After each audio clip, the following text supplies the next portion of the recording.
Shalom Abracha, que Hachem protège dans la santé et la joie. Bonne journée.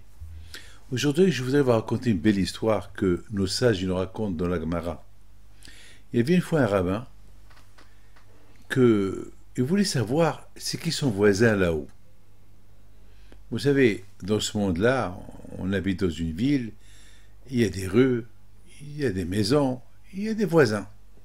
Dans l'autre monde, il n'y a pas des rues, il n'y a pas de ville, c'est un monde.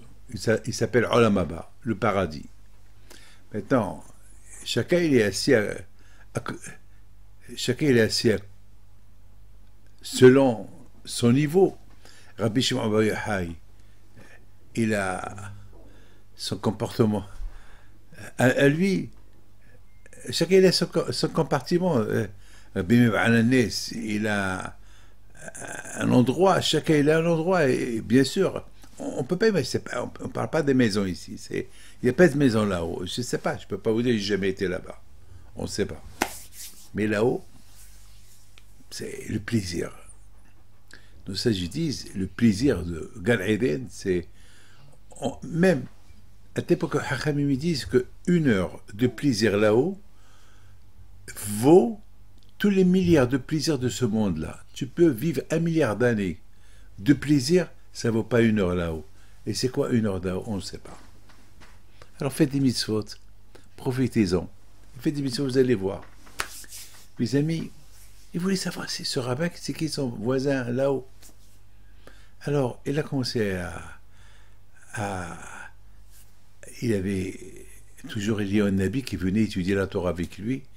Il demande à Eliyahu Nabi, dis-moi Eliyahu, tu peux me dire c'est qui mon voisin, toi, Eliyahu Nabi, que tu es tout le temps dans le ciel.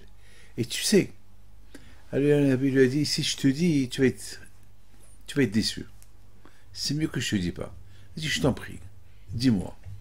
Il dit, ton voisin là-haut, à Gan Eden, c'est le boucher de la ville. Le boucher de la ville, c'est lui mon voisin. Moi j'ai cru que mon voisin de là-haut, c'est un grand tzaddik, un grand érudit dans la Torah. Il a dit, ben, ton voisin, c'est tel et tel, le boucher. Le rabbin, il est parti pour prendre des renseignements sur ce rabbin. Peut-être c'est un rabbin caché. Il va chez lui, et dès que le boucher le voit, il a tout laissé, il va chez lui, il lui brasse les mains. Il lui dit, ça va, Rabbi, ça va, Rabbi. Il dit, tout va bien. Pourquoi le rabbin vient chez moi? Quel honneur j'ai pour que le rabbin vienne chez moi? Et il regarde, le rabbin le regarde, il regarde la boucherie. Il lui dit, raconte-moi un peu ta vie. Il a dit, ma vie, est-ce que tu sais étudier? Non, j'ai jamais étudié la Torah, je connais rien du tout.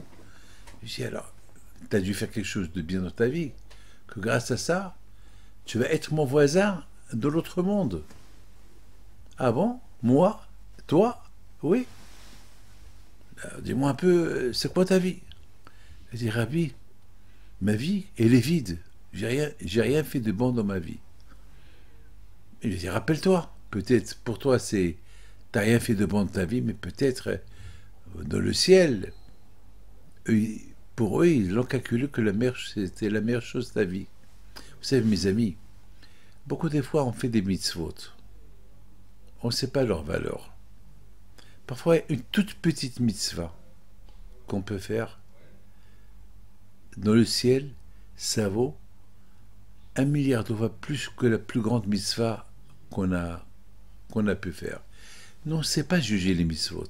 C'est Hachem qui sait, lui qui nous a donné les mitzvot.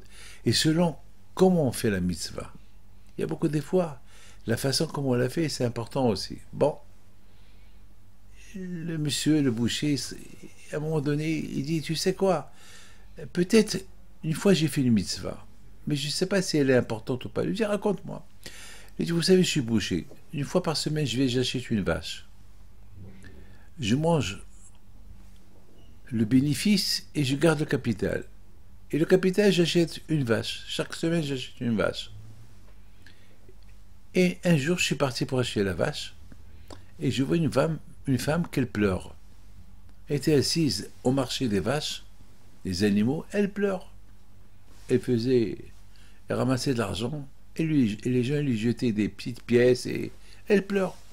J'ai eu de la peine pour elle, je suis parti chez elle, qu'est-ce que tu as, madame? Elle me dit, et même si je te dis ce que j'ai, tu vas m'aider, c'est pas grave. Elle lui dit, donne-moi une pièce comme tout le monde, papa, que je te raconte mes problèmes. Il dit, ben raconte-moi. Il dit, en 2 mots, demain c'est le mariage de ma fille. Elle est vieille. C'est la seule fille que j'ai. Et si j'apporte pas l'argent pour le mariage de ma fille, alors le mariage il est annulé. Et j'ai de la peine pour ma fille qui est vieille et que la pauvre, elle va rester comme ça sans mariage. Et combien d'argent tu as besoin? Ben, j'ai besoin de temps.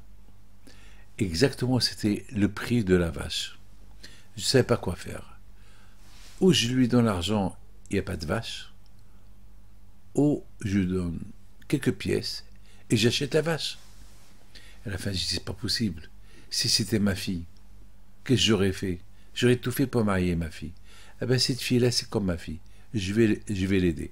J'ai pris tout l'argent, je lui ai donné, et je l'ai aidée pour acheter tout ce qu'elle avait besoin, et le mariage s'est fait.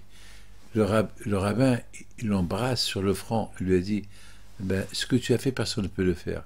Eh ben, je suis très content que ma place elle est avec toi dans l'autre monde. Mes amis, beaucoup de fois, une toute petite mitzvah comme celle-là, elle peut vous faire acheter après 120 ans Gan Eden. Que le bon Dieu vous protège. Amen.